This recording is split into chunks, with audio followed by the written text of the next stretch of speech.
పథకాలకు వారంటీ లేదు. బీజేపీ పని కథం. కేంద్రంలో వచ్చేది కాంగ్రెస్ సర్కారే. సీఎం రేవంత్ రెడ్డి. మోదీ చెప్పిన ఏటా 2 కోట్ల జాబ్స్ ఏడికిపోయినాయి. అత్యధిక నిరుద్యోగులున్న దేశంగా భారత్ ను మార్చిండు. హంగర్ ఇండెక్స్ లో మనకన్నా పాకిస్తాన్, బంగ్లాదేశ్ బెటర్. రాష్ట్రానికి మోదీ ఇచ్చింది గాడిద గుడ్డు. బీజేపీకి కర్రు కాల్చి వాత పెట్టాలి. కేంద్ర మంత్రిగా అంబార్పేట బ్రిడ్జిని కూడా కిషన్ రెడ్డి పూర్తి చేయలే. హైదరాబాద్ కు వరదలు వస్తే అనా పైసా పేదలకు ఇప్పించలే. బండి పోతే బండి, గుండు పోతే గుండు ఇస్తానన్న సంజయ్ పత్తాలేడు.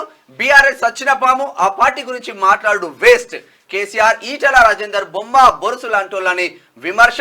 సికింద్రాబాద్ మల్కాజ్గిరి పార్లా లోక్సభ సెగ్మెంట్ లో నిన్న ఎన్నికల ప్రచారంలో అంబార్పేటలో నిన్న కార్నర్ మీటింగ్ లో మోదీ గ్యారంటీలకు వారంటీ లేదని చెప్పేసి ఇక్కడ ముఖ్యమంత్రి రేవంత్ రెడ్డి అంటా ఉన్నారు.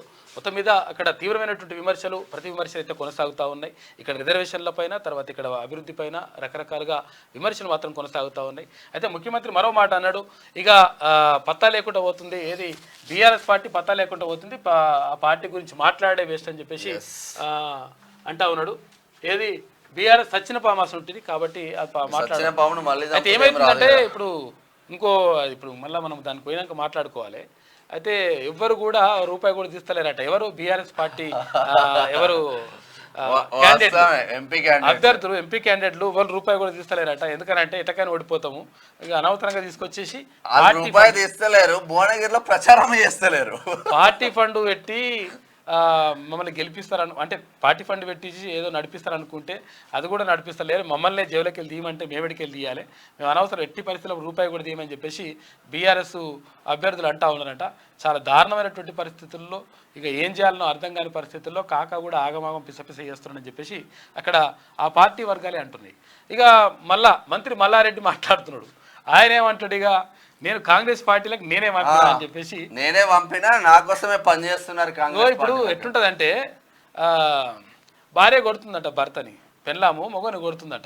కొడుతుంటే సావు నీ తల్లి సావు అంటున్నట.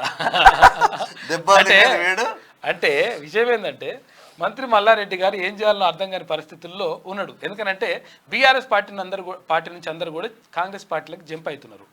అట్లా జంప్ అవుతుంటే ఏం చేయాలనో అర్థం కాక ఇక నేనే పంపిస్తున్నా అంటే మంచిగుంటది అని చెప్పేసి ఇట్లా మేడ్చల్ కు గుండెకాయ, జవహర్ నగర్ బీఆర్ఎస్ మొత్తం ఖతమై కాంగ్రెస్ లో జాయిన్ అయ్యింది. ఇంకా గుండెకాయ అంటాడు కదా ఆయన. అవును, ఇక్కడ కీసర మొత్తం ఖతం పట్టించిండు. కీసరలో ఎవరు లేడు ఇక బీఆర్ఎస్. కీసర పోయింది, గట్కేసరు, ఇక అన్ని మొత్తం పోయినాయి. ఇక మరి ఏం చేయాలో అర్థం కాక సెల్ఫ్ ప్రొటెక్షన్ లో మల్లారెడ్డి ఏదో ఒకటి చేస్తున్నాడు. ఇక మల్లారెడ్డి గారు, మోదీ పాలనలో దేశంలో పేదరికం పెరిగిందని, ప్రపంచంలోనే అత్యధిక నిరుద్యోగులున్న దేశంగా భారత్ మారిందని సీఎం రేవంత్ రెడ్డి అన్నారు. మోదీ గ్యారంటీలంటూ బీజేపీ ప్రచారం చేస్తున్నది. అయితే మోడీ గ్యారంటీలకు బీజేపీకి వారంటీ అయిపోయింది. ఆ పార్టీని ఇక జనం నమ్మరు. ఏటా 2 కోట్ల ఉద్యోగాలు ఇస్తామని చెప్పిన మోడీ దేశ ప్రజలను నమ్మించి ముంచిండు. నిరుద్యోగులకు మొండి చేయి చూపెట్టిండు అని ఆయన మండిపడ్డారు. ఇక హంగర్ ఇండెక్స్లోను, ప్రపంచంలోను అంటే ఆకలిలో ప్రపంచంలో 111వ స్థానానికి దేశాన్ని మోడీ తీసుకెళ్లారని, ఈ విషయంలో పాకిస్తాన్, బంగ్లాదేశ్ మనకన్నా మెరుగ్గా ఉన్నాయని ఆయన తెలిపారు. సికింద్రాబాద్ లోక్సభ సెగ్మెంట్లోని అంబర్పేటలో, మల్కాజ్గిరి లోక్సభ సెగ్మెంట్లోని ఉప్పల్లో సోమవారం నిర్వహించిన రోడ్ షోలో సీఎం రేవంత్ రెడ్డి పాల్గొన్నారు.